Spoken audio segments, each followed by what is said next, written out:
the dust cloud rising from the main street of Abilene, Kansas.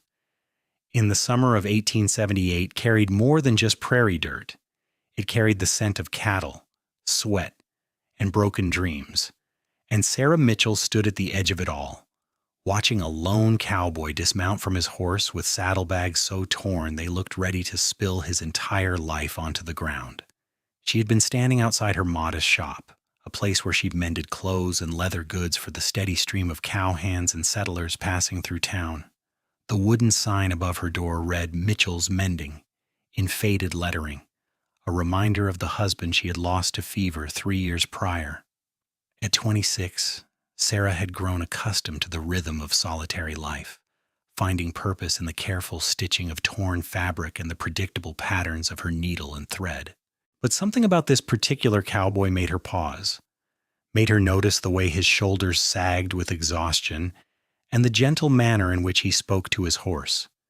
He was tall, with sun-darkened skin and hair the color of autumn wheat that fell across his forehead in damp strands. His clothes bore the dust of long travel, and when he turned toward the hitching post, Sarah caught sight of his face, angular and weathered, with eyes the color of storm clouds that seemed to hold stories he had never told anyone. He moved with the careful precision of a man who had learned to conserve his energy, each motion deliberate and economical. Sarah found herself walking toward him before she had fully decided to do so. Her practical gray dress swished around her ankles, and she tucked a strand of dark auburn hair behind her ear as she approached.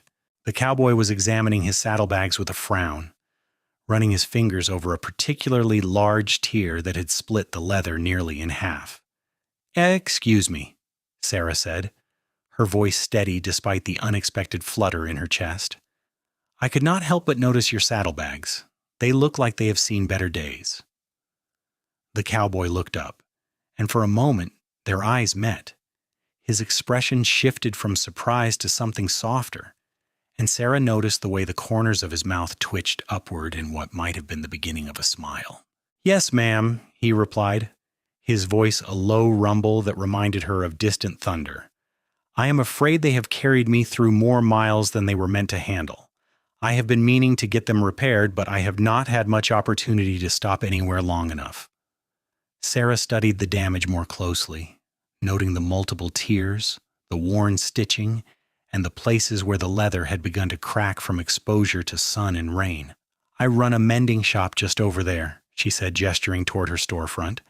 "I work with leather as well as fabric. I could repair these for you if you would like. It would take me a few hours, but they would be as good as new when I finish." The cowboy's expression brightened considerably, and Sarah noticed how the weariness seemed to lift from his features. "That would be mighty kind of you, ma'am.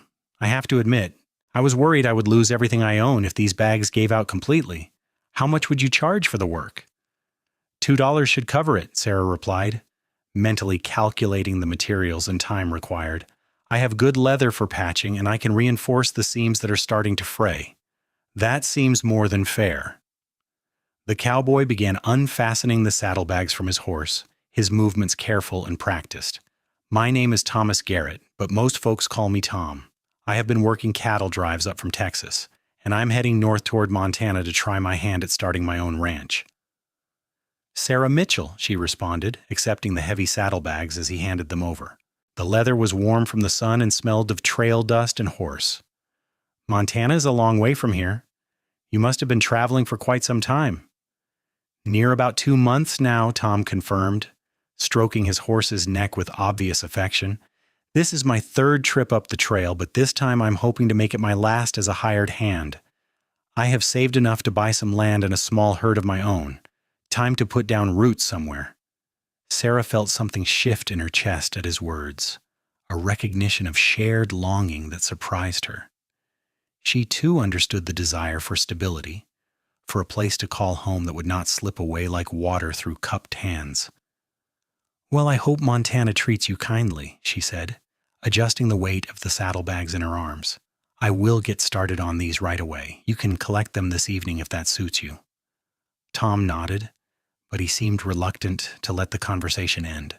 He shifted his weight from one foot to the other, his hand still resting on his horse's neck. "Mrs. Mitchell, I was wondering—" "Miss Mitchell," Sarah corrected gently. "I am a widow."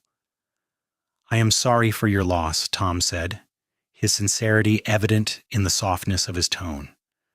"What I was meaning to ask is, would you consider accepting my thanks in more than just payment? I make a decent pot of coffee, and if you're not otherwise occupied this evening, I thought perhaps you might stay for coffee after you finish the work. We could talk more, if you are inclined. I find I do not get much opportunity for genuine conversation on the trail, and it would be nice to speak with someone who knows what it means to build something lasting."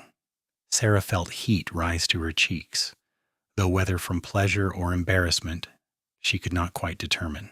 It had been a long time since any man had expressed interest in her company, and longer still since she had felt the flutter of attraction that now stirred beneath her ribs. There was something honest in Tom's eyes, something that spoke of integrity and quiet strength. "I think that would be nice," she heard herself say, and was rewarded by the genuine smile that spread across Tom's face, transforming his weathered features into something almost boyish. "I usually close my shop at 7 in the evening. If you want to come by then, the coffee would be welcome." "7 it is," Tom agreed, touching the brim of his hat in a gesture of respect. "I will look forward to it, Miss Mitchell." Sarah returned to her shop with the saddlebags, acutely aware of Tom's gaze following her until she disappeared through the doorway. Once inside, she leaned against the closed door for a moment, allowing herself to acknowledge the unexpected excitement thrumming through her veins. It was foolish, perhaps, to feel this way about a stranger who would likely be gone within a day or two, continuing his journey north toward his dreams of land and cattle. But it had been so long since she had felt anything beyond the routine satisfaction of work well done, and she decided to allow herself this small indulgence. She set the saddlebags on her workbench and lit the oil lamps that would provide sufficient light for detailed work. The late afternoon sun slanted through her front window, painting everything in shades of gold and amber. Sarah examined the bags carefully, planning her approach to the repairs. The leather was good quality, just worn from hard use. She selected matching pieces from her supply of hides, cut them to size, and began the meticulous process of stitching them into place. As her needle moved through the leather with practiced rhythm, Sarah found her thoughts drifting to Tom Garrett. There was something compelling about a man who had worked hard enough to save money for his own land, who spoke to his horse with gentleness and looked at a stranger with such open interest. She had learned to be cautious after her husband's death, to guard her heart against disappointment and loss. But she could not deny the spark of hope that had ignited at Tom's invitation. The hours passed quickly as she worked, her hands moving with the automatic precision of long experience. She reinforced every weak seam, replaced the broken buckles with sturdy brass fittings from her inventory, and carefully stitched the new patches into place with small, even stitches that would hold for years. By the time she finished the last repair, the sun had begun its descent toward the horizon, painting the sky in brilliant streaks of orange and pink. Sarah cleaned the leather with saddle soap, working it into a soft sheen that brought out the rich brown color. She stood back to admire her work, satisfied that she had done her best. The saddlebags looked almost new, ready to carry Tom's possessions for many more miles. She found herself hoping that he would be pleased with the result, that her work would meet his expectations. At precisely 7 o'clock, she heard footsteps on the wooden boardwalk outside her shop. She had already tidied her workspace and changed into a fresh dress, a simple blue cotton that brought out the color of her eyes. Her heart beat faster as she opened the door to find Tom standing there, freshly washed and wearing a clean shirt. His hair was still damp, and he smelled faintly of soap and leather. "Right on time," Sarah said, stepping aside to let him enter. "I just finished your bags.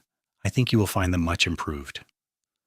Tom's eyes lit up as he examined the repaired saddlebags, running his fingers over the new patches and reinforced seams.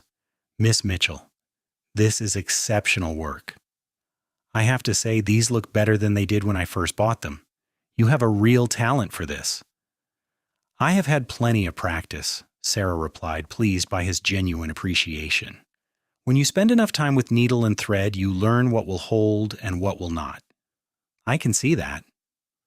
Tom reached into his pocket and pulled out $2 silver, placing them on her workbench.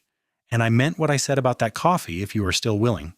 I saw a decent hotel restaurant down the street, or if you would prefer somewhere else. Actually, Sarah interrupted, surprising herself with her boldness, I have a small apartment above this shop, and I make better coffee than most establishments in town. If you do not mind the informality, you are welcome to come upstairs. Tom's expression grew thoughtful, and Sarah worried for a moment that she had overstepped some boundary of propriety. But then he nodded slowly. I would be honored, Miss Mitchell, as long as you're comfortable with it. I am, Sarah said firmly. She locked the shop door and led him through the back room to the narrow staircase that climbed to her living quarters. The apartment was modest but clean, with a small kitchen area, a sitting room with 2 worn armchairs, and a bedroom that she kept private behind a closed door.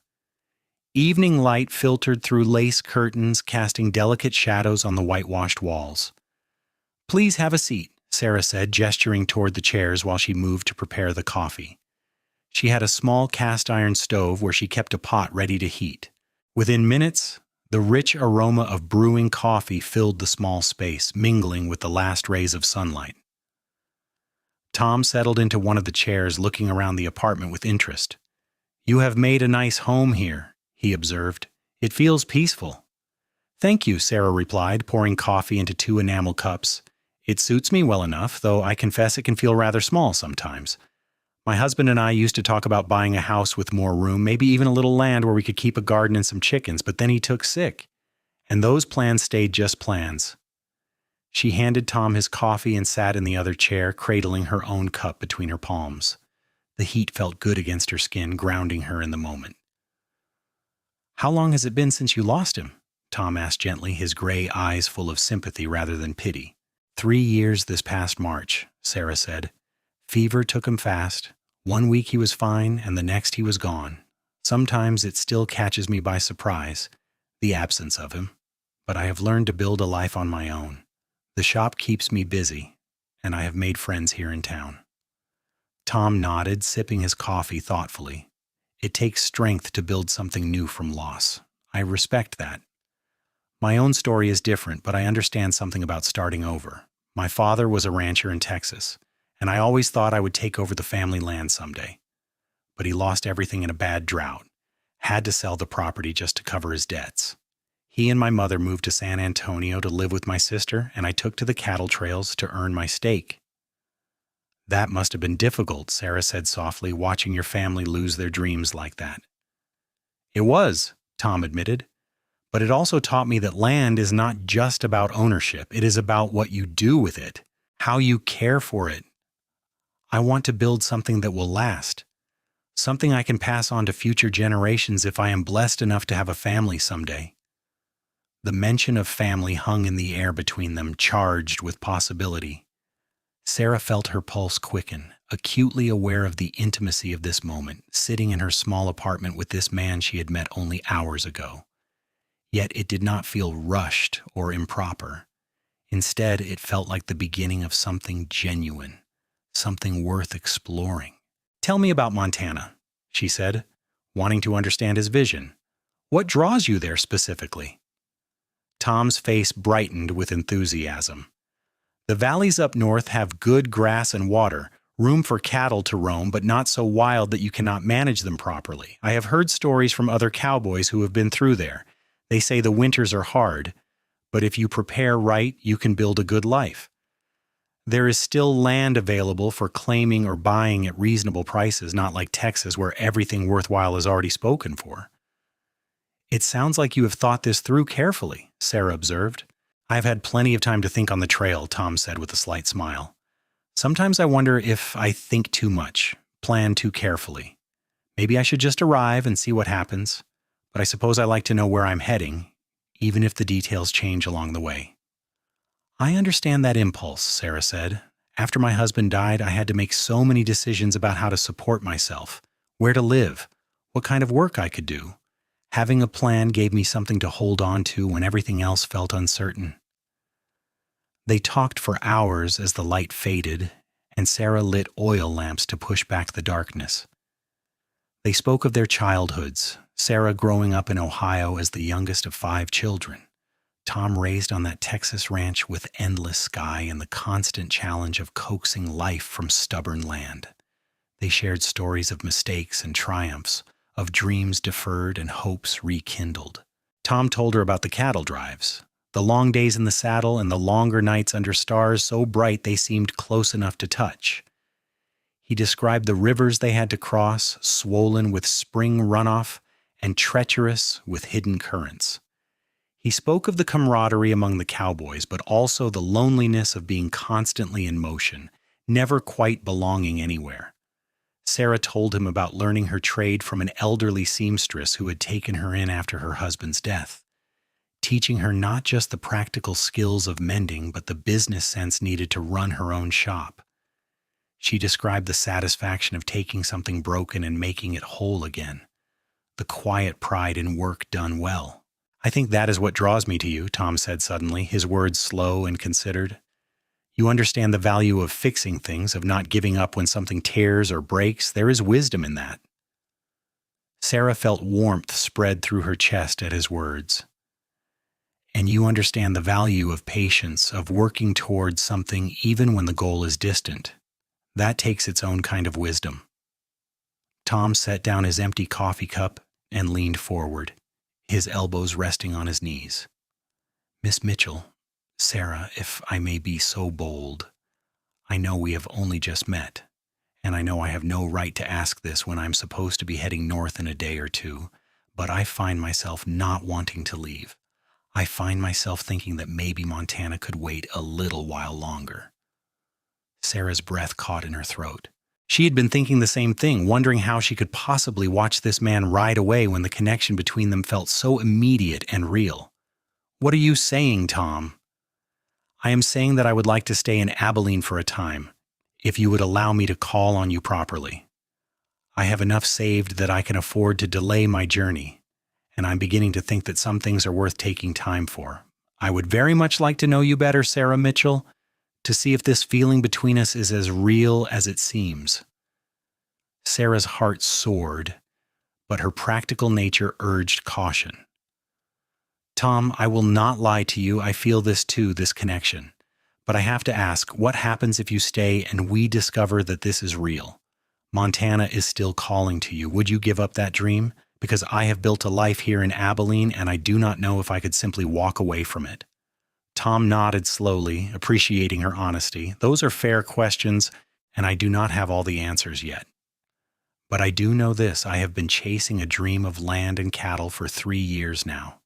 And in all that time, I have never felt what I felt when I first looked into your eyes this afternoon. Maybe the land does not matter as much as the person you share it with. Maybe Montana is not the only place where dreams can take root. Or maybe," Sarah said carefully, "we take time to truly know each other. And if this feeling grows into something more, we figure out the geography together. I am not opposed to change, Tom. I am just cautious about making promises before we understand what we are promising." "That seems wise," Tom agreed, his respect for her evident in his expression. "So let us do this properly. Let me stay in Abilene for a month, maybe 2. Let me court you the right way. With time and attention, we can learn about each other without rushing toward decisions that we might regret. And if at the end of that time we both feel that this is something worth building on, we will face the future together, wherever it leads." Sarah extended her hand, and Tom took it gently in his own. His palm was calloused from years of hard work, but his touch was careful, almost reverent. "I think that is a fine plan, Tom Garrett. I look forward to getting to know you properly." They shook hands like business partners sealing a deal, but the warmth in their clasped hands spoke of far more than business. When Tom finally took his leave, well past 9 in the evening, Sarah stood at her window and watched him walk down the street toward the boarding house where he had taken a room. She touched her fingers to the window glass, already anticipating tomorrow when she would see him again. The next morning arrived with the bright promise of summer sunshine. Sarah opened her shop at 8 as usual, but found herself glancing up at every footstep on the boardwalk, hoping to see Tom's familiar silhouette. He appeared just before noon, carrying a small bouquet of wild flowers that he must have picked from the prairie outside of town.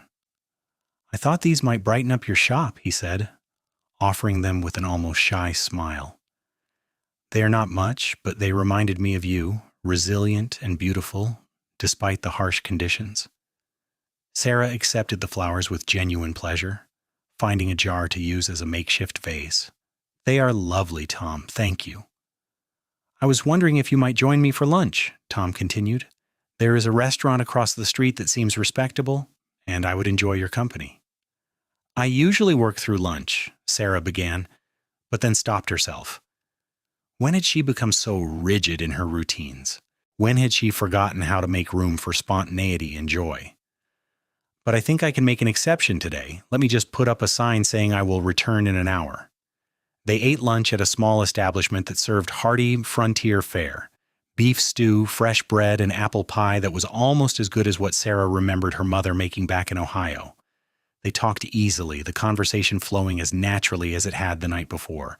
Tom told her about finding temporary work at one of the stockyards on the edge of town, loading and sorting cattle for shipment east. It was hard work, but it would provide income while he stayed in Abilene. "I am not afraid of honest labor," he said, cutting into his pie, "and it will do me good to keep busy. Otherwise, I will spend all my time thinking of excuses to visit your shop." Sarah laughed, delighted by his candor. "I would not object to frequent visits, but I suppose you are right that a man needs purpose beyond courtship. Besides," Tom added, "I am hoping to save a bit more money. Montana may not be calling quite as loudly as it was yesterday, but I still intend to own land someday, wherever that land might be." Over the following weeks, Tom became a steady presence in Sarah's life. He would stop by the shop each morning before heading to the stockyards, often bringing small gifts: a ribbon he thought would suit her hair, a newspaper from the general store, once a book of poetry that he admitted he could not read well himself but thought she might enjoy. He would return in the evenings after work, sometimes taking her to dinner, sometimes simply sitting in her shop as she worked, reading aloud from the newspaper or sharing stories from his day. Sarah found herself opening up in ways she had not thought possible after her husband's death. With Tom, she did not have to pretend to be stronger than she felt or more independent than she wanted to be. He accepted her complexity, her competence, and her vulnerability, her love of solitude and her hunger for companionship. He made her laugh with his dry observations about the characters they encountered around town, and he listened with genuine attention when she spoke about her own hopes and fears.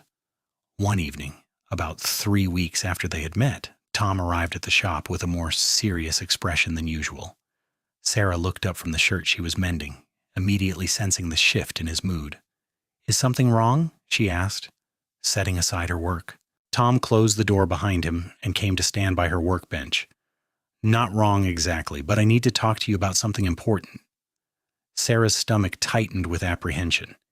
Had he decided to leave after all? Had she misread the growing connection between them?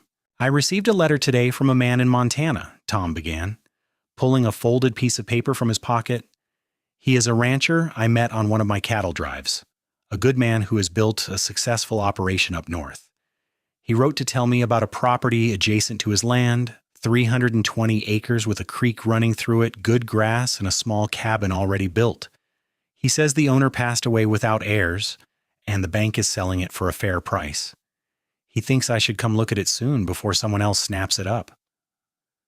Sarah felt her heart sink, even as she tried to maintain a neutral expression. "That sounds like an excellent opportunity." "It is," Tom agreed, his gray eyes searching her face. "It is exactly the kind of chance I have been working toward, but Sarah, I'm not sure I want to take it." "What?" Sarah could not hide her surprise. "Tom, this is your dream. You have been planning for this." "I know," he said, reaching out to take her hand. "But dreams change. People change. Sarah, these past few weeks with you have meant more to me than 3 years of planning and saving. When I think about the future now, I do not just see land and cattle. I see you. I see building something together, creating a life that matters because we are sharing it. Sarah's eyes stung with sudden tears. Tom, I cannot ask you to give up Montana for me. That would not be fair. You are not asking, Tom said firmly. I am choosing.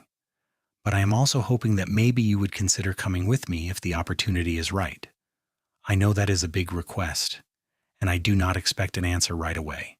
But I want you to know that I'm serious about you, about us. I love you, Sarah Mitchell. I think I have loved you since the moment you offered to mend my saddlebags.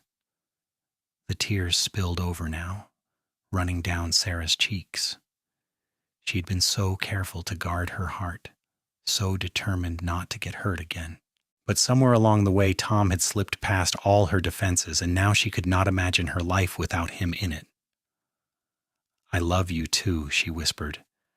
I did not want to, did not plan to, but I do. Tom pulled her into his arms, and Sarah let herself lean into his strength. They stood that way for a long moment, holding each other as the evening light faded beyond the windows. I do not have an answer yet about Montana, Sarah said finally, pulling back enough to look into his eyes. I need time to think about what it would mean to leave Abilene, to start over somewhere new. But I want you to know that I am considering it, truly considering it, because I want a future with you.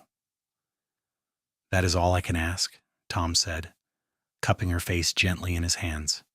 Take all the time you need. I'm not going anywhere without you.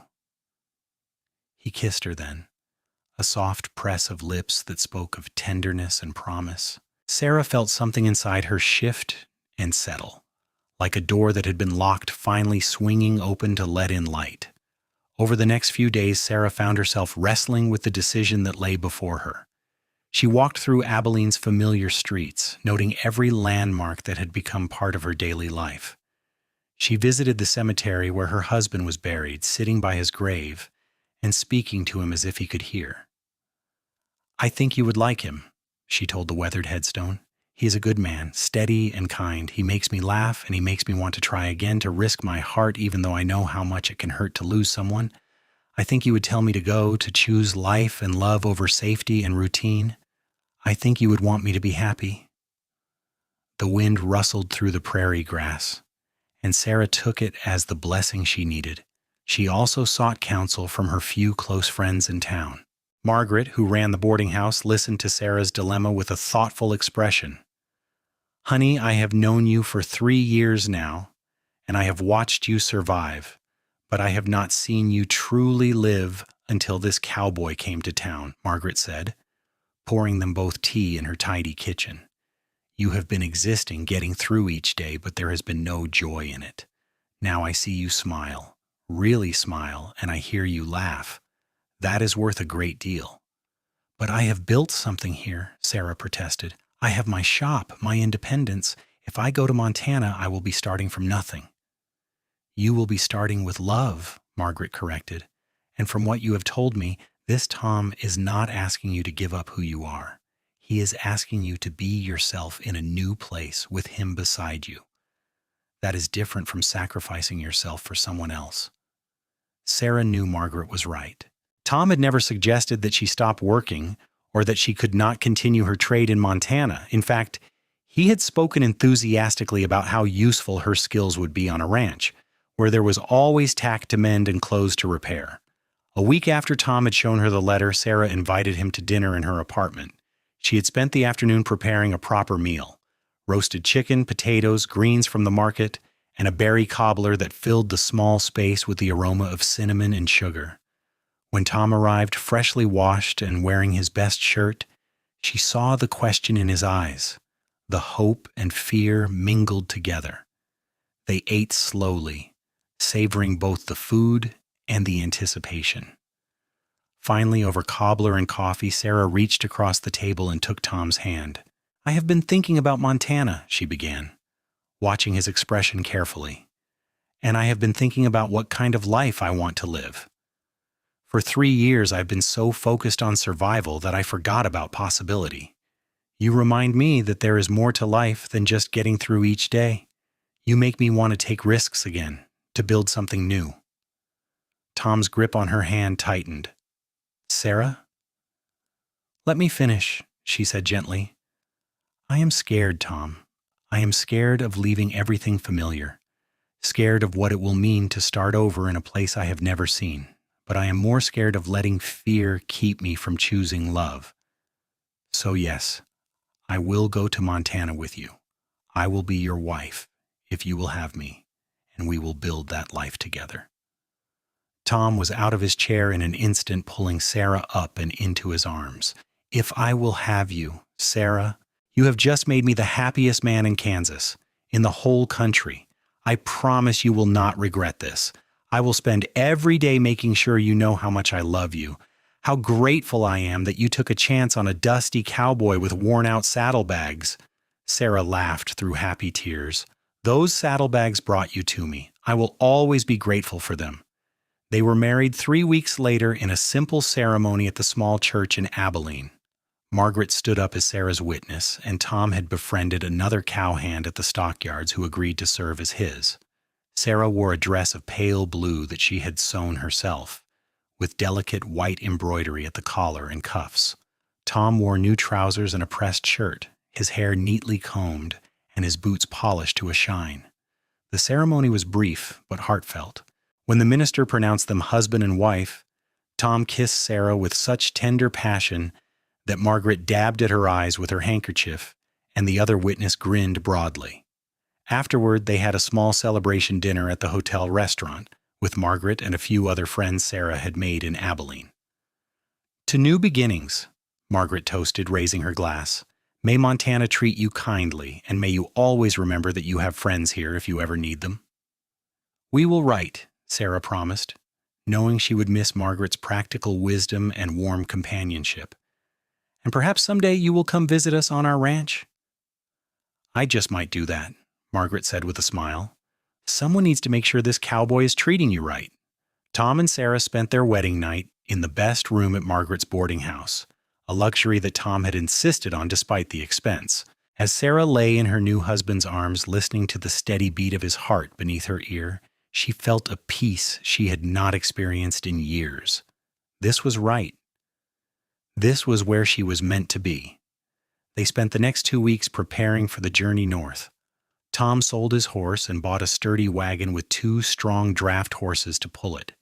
They would need the wagon to transport their belongings and supplies for setting up their new home. Sarah sold most of her furniture, keeping only what could fit in the wagon and what they would need. Her sewing supplies, clothes, practical household items, and a few treasured personal belongings. The shop itself she sold to a young widow who had been working as a laundress and was eager for the opportunity to expand her skills. Sarah spent several days teaching the woman the basics of leather work and introducing her to the regular customers who would keep the business running.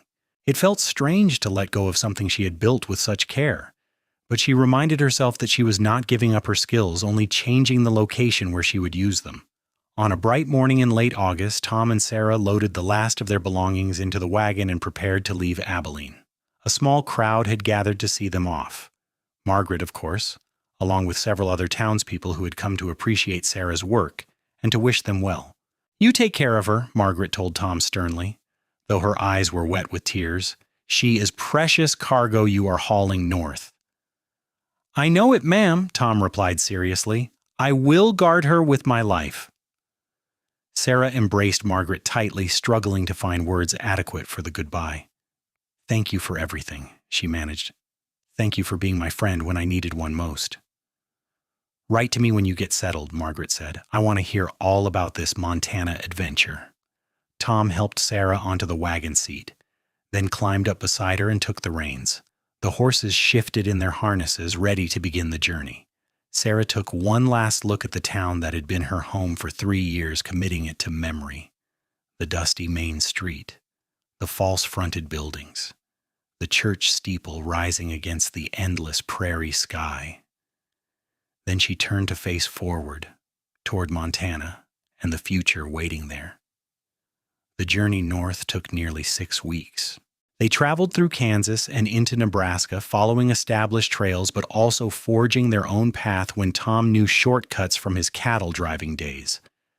The landscape gradually changed from rolling prairie to more rugged terrain, with distant mountains appearing on the horizon like promises waiting to be fulfilled. They fell into a comfortable rhythm on the trail. Tom would drive the wagon during the day while Sarah sat beside him, sometimes sewing or mending to pass the time, other times simply enjoying the vast openness of the land around them. They would stop at midday to rest the horses and eat a simple meal, then continue until early evening when they would make camp for the night. Sarah proved adept at camp cooking, creating hearty meals from their supplies of beans, bacon, cornmeal, and whatever game Tom managed to shoot. She made bread when they had time for it to rise properly, and she learned to bake it in a Dutch oven buried in the coals of their fire. In the evenings, they would sit together watching the stars emerge in the darkening sky, talking about their hopes for the ranch, or simply enjoying the comfortable silence of two people who did not need constant conversation to feel connected. There were challenges, of course. One of the wagon wheels cracked and had to be repaired, a process that took Tom the better part of a day. They encountered a storm that turned the trail to mud and forced them to wait 2 days for the ground to dry enough to travel safely. Sarah's monthly courses came while they were on the trail, which was uncomfortable but manageable with the supplies she had brought. But there were also moments of transcendent beauty. One evening, they camped beside a small creek, and Sarah bathed in the cold water while Tom kept watch at a respectful distance. She felt utterly free in that moment, more alive than she had felt in years. Another night they saw a meteor shower, streaks of light falling through the darkness like celestial tears, and Tom held her close as they watched the spectacle together. They made love in their bedroll under the stars, learning each other's bodies with patience and tenderness. Sarah had been intimate with her first husband, but what she shared with Tom felt different, deeper, more equal. Tom treated her with reverence, but also with passion, and Sarah discovered that she could be both vulnerable and powerful in his arms. As they traveled deeper into Montana territory, the landscape became more dramatic. Pine-covered mountains rose to the west, and the valleys grew greener, nourished by streams that ran cold and clear from the snowmelt. The air itself felt different here, crisper, cleaner, carrying the scent of sage and pine. Finally, in late September, they reached the town of Bozeman, a growing community that served as a supply center for the surrounding ranches. Tom asked directions to the property his friend had written about, and they followed a trail that led east from town, winding through foothills covered in golden grass. The sun was setting when they first saw the land that would be their home. The creek ran through a valley between gentle slopes, its banks lined with cottonwood trees whose leaves were just beginning to turn gold. The grass was thick and lush, even at this late point in the season, and in the distance Sarah could see a small log cabin nestled against a hillside. Tom stopped the wagon, and they sat in silence for a long moment, taking it all in. "What do you think?" Tom asked quietly, and Sarah could hear the vulnerability in his voice. He wanted so much for her to love this place, to see the potential he saw. "I think it is beautiful," Sarah said honestly.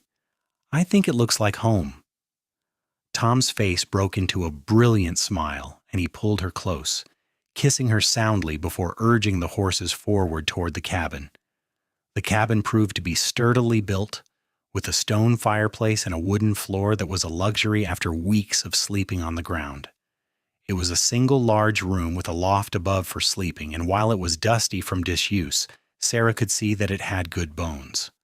There was even a small lean-to attached to the back that could serve as a workshop for her mending. They spent the next few days settling in, cleaning the cabin from top to bottom, and beginning to make it their own. Tom repaired a broken window and chinked gaps in the logs where the mortar had crumbled away. Sarah made curtains from fabric she had brought, and she arranged their few pieces of furniture, a table, 2 chairs, a trunk for their clothes, to create a sense of home. Tom's rancher friend, a weathered man named Jonas Carlson, rode over to welcome them and to discuss the details of purchasing the property. The bank was indeed willing to sell for a price that Tom could afford with his savings, and within a week, They had completed the transaction. Tom and Sarah Garrett now owned 320 acres of Montana rangeland. "You've got good land here," Jonas told them as they stood together looking out over the valley. "Treat it right and it will take care of you. If you need help getting started or have questions about running cattle in this country, you just ride over to my place. My wife Clara would love to meet you too, Mrs. Garrett. She is always saying we need more women folk in these parts." Sarah appreciated the offer of friendship, knowing that having neighbors they could count on would make all the difference in their success here. Tom threw himself into the work of establishing their ranch with the focused energy Sarah had come to recognize. He rode into Bozeman and bought 10 head of cattle to start their herd, not much, but a beginning. He built a corral near the cabin and began repairing the fences that crisscrossed the property. He cut hay from their meadows and stacked it for winter feed, knowing that Montana winters were harsh and preparation was essential. Sarah contributed in her own ways. She established her workshop in the lean-to, and word quickly spread through the surrounding ranches that there was a skilled seamstress and leather worker available. Ranchers and cowboys began bringing her items to repair: chaps, bridles, saddles, coats. The income was modest but steady, and it helped supplement their resources as they built the ranch. She also planted a late garden, knowing she would not get much from it this year, but wanting to prepare the soil for next spring. She bought chickens from a neighbor and built a coop to house them, pleased to have fresh eggs again. She learned to bake bread in the cabin's fireplace, and she experimented with preserving wild berries that grew along the creek. As autumn deepened into winter, Tom and Sarah worked together to winterize the cabin, packing extra insulation around the foundation and laying in supplies of firewood that Tom cut from dead trees on their property. The first snow came in early November, transforming the valley into a pristine wonderland of white. Winter in Montana was indeed harsh, as Jonas had warned. The snow piled deep, and temperatures plunged far below anything Sarah had experienced in Kansas. There were days when it was too cold to venture outside for more than the necessary tasks of feeding animals and bringing in firewood. But the cabin stayed warm, and Sarah found a deep contentment in the enforced closeness of those winter months. She and Tom would spend long evenings by the fire, Tom carving small wooden items, spoons, bowls, a rocking chair he was making as a surprise for Sarah. She would sew or read aloud from the books they had brought, her voice filling the cabin with stories of far-off places and different times. They played cards and chess on a board Tom carved. They made love frequently, warming each other through the long, cold nights. It was during one of those intimate moments in late January that Sarah first suspected she might be pregnant. Her courses were late, and she felt a subtle difference in her body that was hard to define but impossible to ignore. She waited a few more weeks to be certain before telling Tom, not wanting to raise hopes prematurely. Finally, on a bright February morning when the sun reflected blindingly off the snow, Sarah told him. They were eating breakfast, and Tom was discussing his plans for expanding their herd in the spring. "Tom," Sarah interrupted gently, "I have something to tell you." He looked up from his plate, reading the seriousness in her expression. "What is it? Are you all right?" "I am better than all right," Sarah said, reaching across the table to take his hand. "I am pregnant. We are going to have a baby, probably sometime in August if my calculations are correct." Tom's face went through a remarkable series of expressions: shock, joy, wonder, and a touch of fear, all chasing each other across his features. Then he was out of his chair and pulling Sarah into his arms, holding her as if she were made of spun glass. "A baby," he breathed. "Sarah, we are going to have a baby. I cannot believe it. I am going to be a father." "And I am going to be a mother again," Sarah said, allowing herself to fully embrace the joy of it. She had lost a child years ago, a miscarriage in the early months of her first marriage, and had wondered if she would ever have another chance. Now, at 27, with a husband she loved and a home they were building together, the prospect of motherhood filled her with profound happiness. Tom became even more protective after learning about the pregnancy. He insisted that Sarah reduce her workload, though she assured him that she was perfectly capable of continuing her mending business and household tasks. They compromised. She would not take on work that required heavy lifting or extended periods in uncomfortable positions, but she would continue with the lighter sewing and mending that she enjoyed. As winter gave way to spring, the valley came alive with color and sound. Wildflowers bloomed across the meadows, and the creek ran high with snowmelt. Tom bought more cattle, gradually building their herd. He hired a young ranch hand named Billy to help with the heavier work, a boy of 19 who was grateful for the steady employment and the chance to learn from an experienced cattleman. Sarah's pregnancy progressed normally, though she did experience the expected discomforts: morning sickness in the early months, fatigue, and later the awkwardness of her changing body. But Tom was endlessly patient and supportive, taking over tasks that became too difficult for her and treating her with such tender care that she sometimes laughed at his excessive caution. Clara Carlson, Jonas's wife, proved to be a godsend. She rode over regularly to visit Sarah, bringing advice about pregnancy and childbirth, sharing recipes and household tips adapted to Montana living, and simply providing female companionship that Sarah had not realized how much she missed. Clara was a sturdy woman in her 40s with 4 grown children, and her practical experience was invaluable. "You will do fine," Clara assured Sarah one afternoon in early August as Sarah's due date approached. "You are strong and healthy, and that baby is going to be just fine too. When your time comes, you send Tom or Billy to fetch me, and I will come right over to help you through it." Sarah felt immense gratitude for Clara's presence. The nearest doctor was in Bozeman, a 3-hour ride in good conditions, and having an experienced woman nearby provided tremendous peace of mind. The baby arrived on a sweltering August afternoon, almost exactly a year after Tom and Sarah had left Abilene. Sarah's labor began in the morning with gentle contractions that gradually intensified. Tom sent Billy racing to fetch Clara, then paced anxiously while Sarah breathed through the increasing pain. Clara arrived within an hour, taking charge of the situation with calm efficiency. She sent Tom outside to keep busy with ranch work, ignoring his protest that he wanted to stay with his wife. "Women's work, Tom Garrett," Clara said firmly. "You go on now and let us handle this. We will call you when there's news." The labor was long and difficult, lasting well into the evening. Sarah had not fully appreciated how much strength and endurance childbirth would require, but Clara coached her through each contraction, offering encouragement and practical advice. When the pain became nearly unbearable, Clara held her hand and reminded her that women had been doing this since the beginning of time, that she was strong enough to see it through. Finally, as the sun was setting and golden light streamed through the cabin windows, Sarah gave one last tremendous push and felt the baby slide free. The sound of crying filled the cabin, strong, healthy cries that brought tears to Sarah's eyes. "It is a boy," Clara announced, quickly checking the infant over before wrapping him in a clean blanket and placing him in Sarah's arms. "A fine, strong boy with good lungs. Congratulations, Sarah."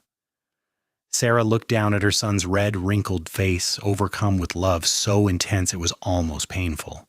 He had dark hair like Tom's and was waving tiny fists in apparent outrage at his sudden entry into the world. "Go get Tom," Sarah told Clara, unable to look away from the baby. "He needs to meet his son." Tom burst through the door moments later, his face anxious until he saw Sarah sitting up in bed, tired but smiling with the baby in her arms. Then his expression transformed into pure wonder. "We have a son?" he asked, approaching the bed slowly as if afraid to disturb the scene. "We have a son," Sarah confirmed. "Come meet him." Tom sat carefully on the edge of the bed, looking down at the tiny person they had created together. He reached out one calloused finger, and the baby instinctively grasped it with surprising strength. "He is perfect," Tom whispered. "Sarah, he is absolutely perfect. What should we name him?" They had discussed names throughout the pregnancy, but had not settled on anything definite. Now, looking at her son, Sarah knew exactly what felt right. "I would like to name him James, after your father," she said. "James Thomas Garrett." Tom's eyes filled with tears. "My father would have been so proud." "James it is." They spent the next few hours in a blissful bubble of new parenthood. with Clara quietly tidying up and preparing a meal for the exhausted parents. Before she left, Clara gave Sarah detailed instructions for nursing and caring for the newborn, promising to check in the next day. That night, Sarah lay in bed with Tom beside her and baby James sleeping in a cradle Tom had built weeks ago, polished until the wood glowed. She felt utterly exhausted but also profoundly content. This was family. This was home. This was everything she had lost and feared she would never find again. The following months brought the expected challenges of new parenthood. James was a healthy baby with a strong appetite and an unfortunate tendency to wake every few hours during the night. Sarah was constantly tired, her days blurring together in a cycle of feeding, changing, and trying to keep up with household tasks while caring for an infant. But Tom was a devoted father, helping whenever he could. He would walk the floor with James when the baby was fussy, giving Sarah brief respites to rest or bathe. He sang to his son in a slightly off-key voice, cowboy ballads and old folk songs from his childhood. He marveled at every small development. When James first smiled at 6 weeks, when he started to focus his eyes and track movement, when he discovered his own hands and spent long minutes studying them with intense concentration. As James grew, so did the ranch. So did the charm. Tom and Billy worked tirelessly to build up the operation. And by the time James celebrated his first birthday in August of 1880, the Garrett Ranch ran nearly 50 head of cattle and had gained a reputation for quality stock. Sarah had also built up a steady business, and traveling salesmen began to seek her out specifically. Knowing she could repair their worn goods while they rested in the area, life settled into a rhythm that felt sustainable and good. They had challenges, certainly, a late spring snowstorm that killed several calves, a problem with wolves that required vigilance and careful management, the constant physical demands of ranch work. But they also had moments of pure joy, watching James take his first steps, celebrating their second anniversary with a dinner party that included the Carlsons and several other neighboring families, seeing their first crop of hay come in abundantly. Sarah found herself more deeply in love with Tom as time passed, not despite the hardships they faced, but in some ways because of them. She loved how he stayed patient even when exhausted, how he could find humor in difficult situations, how he treated their son with such gentle affection. She loved his integrity, the way he dealt fairly with everyone, the pride he took in work done well. Tom often told her that she was the foundation of everything they had built, that her steady presence and quiet strength made all the rest possible. He never took for granted the sacrifice she had made in leaving Abilene, and he made sure she knew how much he appreciated her partnership. When James was 2 years old, Sarah became pregnant again. This pregnancy was easier than the first, perhaps because she knew what to expect, perhaps because Clara was nearby to answer questions and provide reassurance. Their daughter was born in March of 1882, arriving quickly and with far less difficulty than James's birth. "A girl," Clara announced, placing the squirming infant in Sarah's arms. "And look at all that red hair. She is going to be a beauty like her mama." They named her Margaret Clara Garrett, honoring both of the women who had been so important in Sarah's life. Little Maggie, as they quickly began calling her, was a serious baby who rarely cried but watched the world with intense blue eyes as if taking careful notes. James was fascinated by his baby sister, wanting to touch her gently and bring her his toys. Tom was utterly smitten, this tough cowboy who had driven cattle for thousands of miles, now reduced to making silly faces to coax a smile from his infant daughter. The years that followed were full and rich. The ranch continued to grow, becoming one of the more prosperous operations in the valley. Tom took on more land through purchase and careful grazing agreements with neighbors. He hired additional help as needed, and Billy grew from a green ranch hand into Tom's trusted right-hand man. Sarah's mending business remained steady, though she scaled back somewhat as the children grew and demanded more of her time. She taught James to read using the books they had brought from Kansas and later ones they ordered from back east. She involved both children in age-appropriate ranch tasks, believing that they should understand the work that supported their family. When James was 6 and Maggie was 4, Sarah found herself pregnant once more. This baby, another boy they named Samuel after Sarah's father, arrived in the winter of 1885. He was a happy, easygoing child who seemed content wherever he was placed, as long as he could watch the activity around him. 3 children made life even busier, but also more joyous. The cabin had been expanded over the years, with a proper bedroom for Tom and Sarah and a loft area divided for the children. Tom had also built a separate workshop for Sarah's mending business, freeing up space in the cabin for family living. On quiet evenings, Sarah would sometimes sit on the porch they had added to the front of the cabin and look out over the valley, marveling at how much had changed since that August day in 1878 when she had offered to mend a dusty Cowboy's saddlebags. She'd been so afraid then, so uncertain about risking her heart again, but Tom had proven worthy of that risk 1,000 times over. Tom would often join her on the porch after the children were in bed, and they would sit together watching the sun set behind the mountains, his arm around her shoulders and her head resting against his chest. These were the moments Sarah treasured most, the quiet companionship, the sense of having built something lasting and true. "Do you ever regret it?" Tom asked one evening when James was 8, Maggie was 6, and Samuel was 2. "Leaving Kansas, taking a chance on a stranger with worn-out saddlebags?" Sarah looked up at her husband, noting the threads of silver beginning to appear in his wheat-colored hair, the deepening lines around his eyes from years of squinting into the sun. He was 32 now, still strong and capable, but marked by the honest work of building their life together. "Not for a single moment," she said truthfully. "You and the children, this ranch, this life, it is more than I ever imagined having.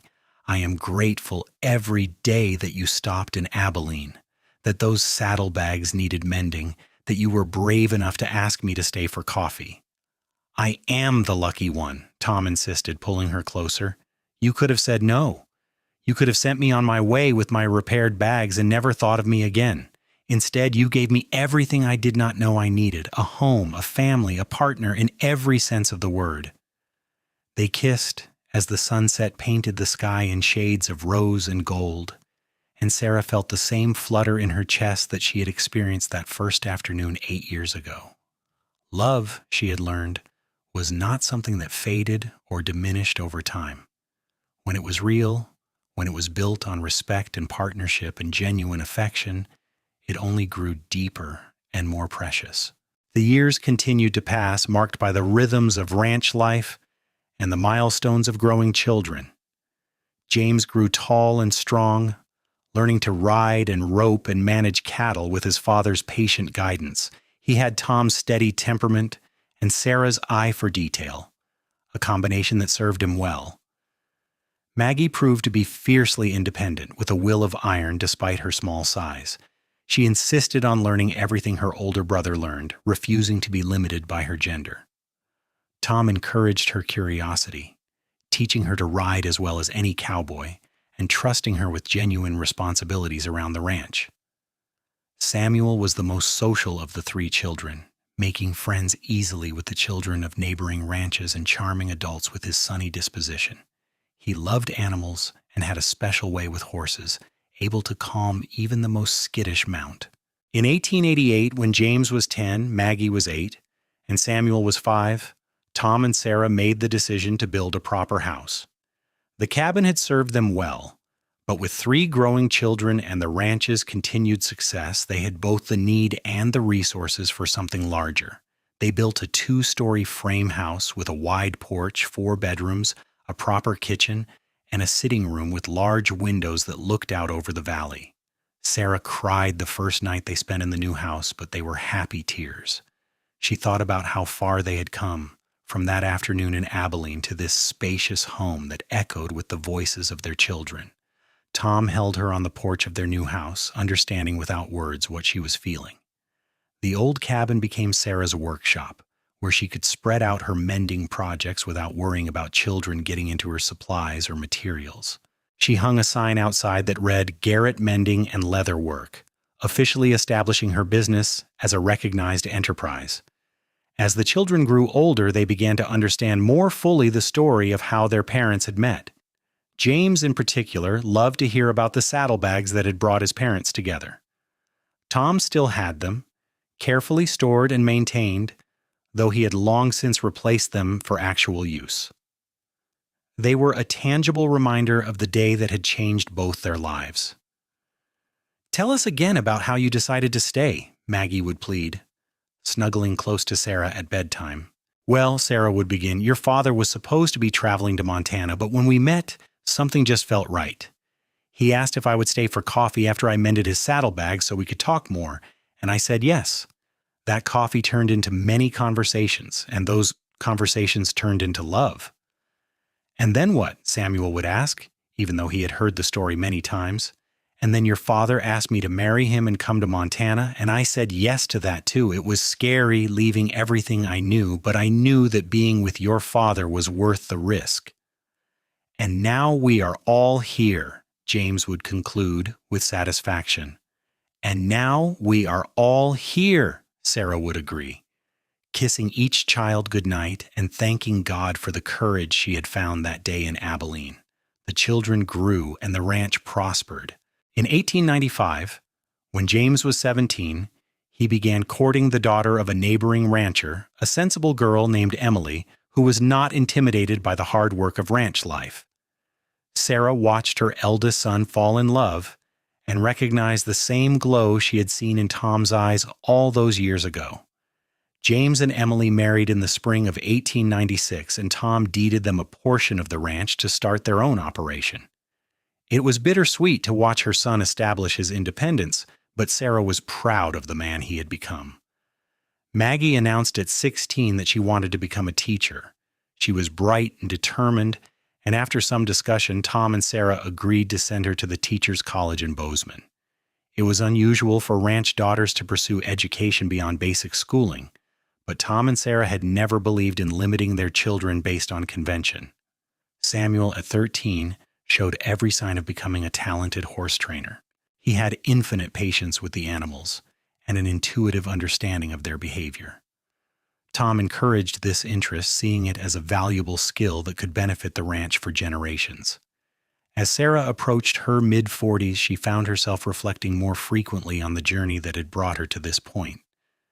She thought about her first husband sometimes, but without the sharp pain of earlier years. He had been a good man, and his death had been a tragedy. But she could acknowledge now that what she had built with Tom was deeper and richer than what she had known in her first marriage. She had grown with Tom, faced challenges with him, built a family and a life that mattered. They had weathered hard winters and dry summers, illness and injury, the normal difficulties of raising children and running a business. Through it all, they had maintained the connection that had sparked that first afternoon when a dusty cowboy had needed his saddlebags mended. In 1900, as the new century began, Tom and Sarah celebrated their 22nd anniversary. Their children arranged a party, inviting neighbors from all over the valley. The house was filled with laughter and music, with good food and better company. James and Emily brought their 2 young children, making Tom and Sarah grandparents who delighted in spoiling their grandchildren. Late in the evening, after most of the guests had departed and the children were cleaning up, Tom pulled Sarah outside onto the porch. The stars were brilliant overhead, the same stars they had watched together on the trail to Montana all those years ago. 22 years, Tom said wonderingly. Sometimes it feels like yesterday that I rode into Abilene with those worn-out saddlebags. Other times it feels like I have known you my whole life. Both things are true, Sarah said, leaning against him in the familiar way that still brought her comfort. We have built a whole world together, Tom. 3 children. Grandchildren now. This ranch. This life. And it all started because you were willing to ask me to stay for coffee. Best decision I ever made, Tom said, kissing the top of her head. Well, second best. The best was convincing you to marry me. You did not have to do much convincing, Sarah admitted with a smile. I was already halfway in love with you by the time you asked. They stood together in comfortable silence, two people who had become so intertwined over the years that it was hard to remember where one ended and the other began. Sarah thought about all the moments that had brought them here. The scared woman she had been, standing outside her shop in Abilene. The weary cowboy with worn saddlebags and dreams of Montana. The leap of faith they had both taken in trusting their hearts. As the years continued, Tom and Sarah aged together with the grace that came from deep contentment. Tom's hair turned fully silver, and he moved a bit slower than in his youth, but he remained active in running the ranch until James fully took over the operation. Sarah's auburn hair gained streaks of white, and she wore reading glasses for her close work, but her hands remained steady with needle and thread.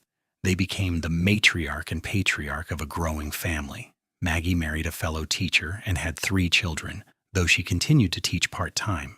Samuel married a girl from Bozeman and brought his bride home to the ranch, where he established a thriving horse training business that attracted clients from several states. Tom and Sarah watched their grandchildren grow with the particular joy that comes from having already raised children of their own. They could be more relaxed now, indulgent in ways they had not always been with their own children. They told stories of the old days, passing down family history to ensure it would not be forgotten. In the summer of 1910, Tom and Sarah celebrated their 32nd anniversary with a quiet dinner, just the two of them. Their children had offered to arrange another large party, but they had declined, preferring to spend the evening together. 32 years, Sarah mused, now 58 years old, and still finding new reasons to love the man across the table from her. We have been married longer than some people live. And I would do it all again in a heartbeat, Tom said, now 59, and still looking at his wife with the same warmth that had characterized their early courtship. Every moment, every challenge, every joy, all of it was worth it because I got to share it with you. After dinner, they walked down to the creek that ran through their property, the same creek they had first seen when they arrived in Montana more than 3 decades earlier. The cottonwoods were larger now, providing generous shade, and the valley looked much as it had that first evening, timeless and beautiful. Do you ever wonder what would have happened if I had just kept riding that day? Tom asked, taking Sarah's hand as they walked. If I had not stopped in Abilene, if my saddlebags had not been falling apart? I try not to think about it, Sarah admitted. It makes me sad to imagine a life where we never met, where I never knew what this kind of love felt like. But I also think that maybe we were meant to find each other.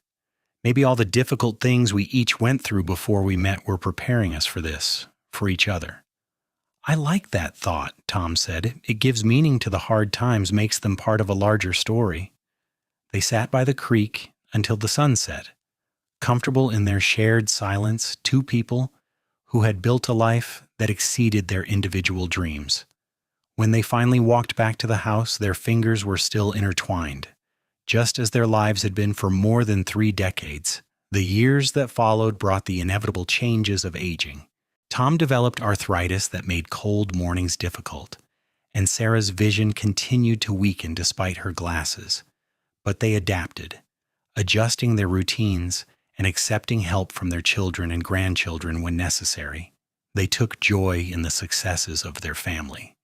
James's ranch operation had grown to include several hundred head of cattle and employed multiple ranch hands. Maggie had become the principal of her school, respected throughout the region for her dedication to education. Samuel's horse training business had garnered national attention with buyers traveling from as far as New York to purchase his trained horses. In 1918, the family celebrated Tom and Sarah's 40th anniversary with a grand party that included not just their 3 children and their families, but also dozens of friends and neighbors who had become part of their extended community over the years. The house could not hold everyone, so they set up tables outside under the summer sky. Clara Carlson, now 82 and moving slowly but still sharp-minded, made a toast. I remember when these two first arrived in Montana, looking so young and hopeful, and maybe a little scared. I am proud to say I helped bring their first baby into the world, and I have watched them build something that will last for generations. Tom and Sarah Garrett are proof that love and hard work can create miracles. Tom stood to respond, his voice still strong despite his 70 years. Thank you all for being here to celebrate with us. 40 years ago, I met a woman in Kansas who offered to mend my saddlebags. I asked her to stay for coffee so we could talk more, and she said yes. That one yes led to a lifetime of yeses. Yes to marriage, yes to Montana, yes to building a life together through good times and hard times. Sarah, you are the love of my life, my partner in all things, and I thank God every day that those saddlebags needed mending. Sarah stood beside him, tears streaming down her face. And I thank God every day that you had the courage to ask me to stay. You have given me everything I never knew I needed, a home, a family, a purpose, and a love that has sustained me through every challenge. Here is to 40 more years. The crowd laughed and applauded, knowing that 40 more years was unlikely given their ages, but appreciating the sentiment behind the words. As the party continued around them, Tom and Sarah slipped away to their porch, their favorite place to watch the sunset and reflect on their lives. They sat in the rocking chairs that Tom had made years ago, holding hands and watching the sky turn colors. 40 years, Sarah said softly. It went so fast, Tom. Where did all the time go? Into building something beautiful, Tom replied. Look at what we've created. Not just the ranch and the house, but the family, the legacy. Our great-grandchildren will benefit from the work we did together. That matters, Sarah. That makes all the hard days worthwhile. I would do it all again, Sarah said, echoing Tom's words from years past. Every moment of it. Just to end up here with you. As the sun disappeared behind the mountains and stars began to emerge in the darkening sky, Tom and Sarah sat together in the companionable silence of two people who no longer needed words to communicate their love. They had spoken their truth to each other thousands of times over 40 years in words and actions, in the big gestures and the small daily kindnesses that sustained a marriage. The saddlebags that had brought them together still hung in Sarah's workshop, a carefully preserved reminder of the day their lives had intersected. Sometimes Sarah would touch them as she passed, remembering the dusty cowboy who had needed her help, the invitation to stay for coffee, the leap of faith that had changed everything. Tom passed away peacefully in his sleep in the winter of 1921 at the age of 72. Sarah was devastated by the loss, but she found comfort in their children and grandchildren, and in the knowledge that they had loved each other well. She lived another 6 years, active and engaged with her family until the end, passing away in the summer of 1927 at the age of 75. They were buried side by side on a hillside overlooking their valley, with a simple stone that read Tom and Sarah Garrett, partners in life, love, and legacy. At the funeral, James told the story one more time of how his parents had met, of the saddlebags and the coffee and the decision to take a chance on love. They taught us that the best things in life are worth risking everything for, James said, his voice thick with emotion. They showed us that love is not just a feeling, but a choice you make every day. They built something that will outlast them, not just this ranch, but a family that understands the value of integrity, hard work, and devotion. We are all better for having been loved by Tom and Sarah Garrett. The saddlebags were passed down through the family, eventually ending up in a place of honor in James's house, where his own grandchildren would ask about them and hear the story of how their great-grandparents had met. The tale became family legend, told and retold through the generations, a reminder that sometimes the smallest moments, a torn saddlebag, an offer to help, an invitation to stay for coffee, can change everything. The Garrett Ranch continued to thrive under James's stewardship and eventually under his own children's management. Maggie's descendants carried on her legacy of education, with several becoming teachers and professors. Samuel's line produced talented horsemen and women who maintained the family's reputation for quality training.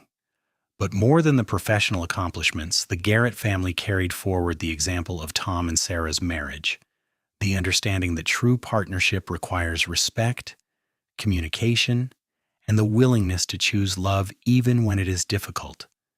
They became a testament to the possibility of lasting love, of two people from different backgrounds finding each other and building something beautiful together.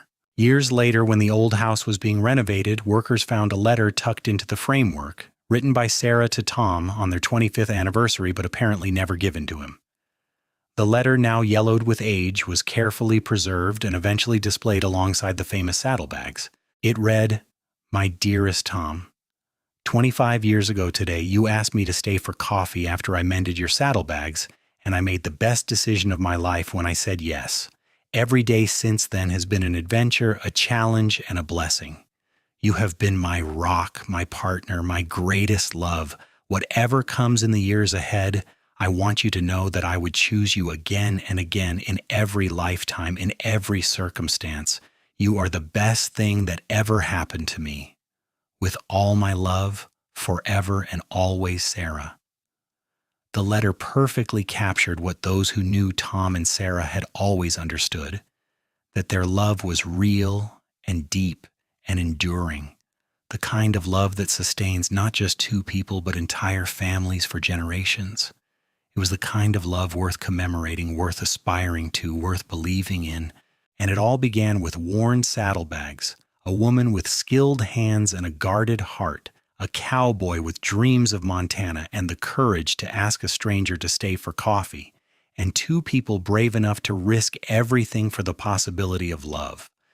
Their story became part of the fabric of Montana history, a reminder that the most important journeys are not always measured in miles traveled, but in hearts opened and lives transformed. The valley where Tom and Sarah built their ranch still flourishes today, home to their descendants who continue to work the land with the same dedication and integrity their ancestors exemplified. When visitors ask about the old saddlebags displayed so prominently, the family members smile and begin the familiar tale. Well, it all started when a dusty cowboy rode into Abilene, Kansas from Duos, Kansas, in the summer of 1878 with saddlebags so worn they looked ready to fall apart. A young widow named Sarah Mitchell saw him struggling with those bags and offered to mend them. The cowboy, whose name was Tom Garrett, said, "Stay for coffee after and we can talk more." She agreed, and that simple cup of coffee changed both their lives forever. It is a story of courage and faith, of two people who chose to believe in possibility despite past pain and present uncertainty. It is a story of building something lasting together, of partnership and perseverance, of love that deepened rather than faded with time. Most of all, it is a story that reminds us that sometimes the most profound moments arrive quietly, in the form of an ordinary afternoon, a simple offer of help, and an invitation to stay a little longer, to talk a little more, to open our hearts to the transformative power of connection and love. Tom and Sarah's love story did not end with their deaths. It lives on in the values they instilled in their children, in the land they nurtured and passed down, in the example they set of what marriage can be when two people commit fully to each other and to the life they are building together. Every anniversary celebrated by their descendants, every act of service between partners, every difficult conversation worked through with patience and respect, carries forward the legacy of those worn saddlebags and that first cup of coffee shared in a small apartment above a mending shop in Kansas. Their story stands as a testament to the truth that love, real and lasting love, is not about grand romantic gestures or perfect circumstances. It is about showing up every day, doing the work, making the choice to honor and cherish the person beside you. It is about mending what is torn, reinforcing what is weak, and building together something stronger than either person could create alone. It is about the courage to say yes when opportunity knocks, even when you are scared, even when the future is uncertain, even when saying yes means leaving behind everything familiar for the promise of something better. In the end, that is what Tom and Sarah gave to each other and to the generations that followed, the understanding that love is both a gift and a choice, that it requires both vulnerability and strength, that it can transform ordinary lives into extraordinary legacies. They proved that two people who start with little more than hope, determination, and genuine affection for each other can build an empire of the heart that endures long after they are gone. And it all began with a simple offer, I could mend those saddlebags for you. And a simple reply, stay for coffee after and we can talk more.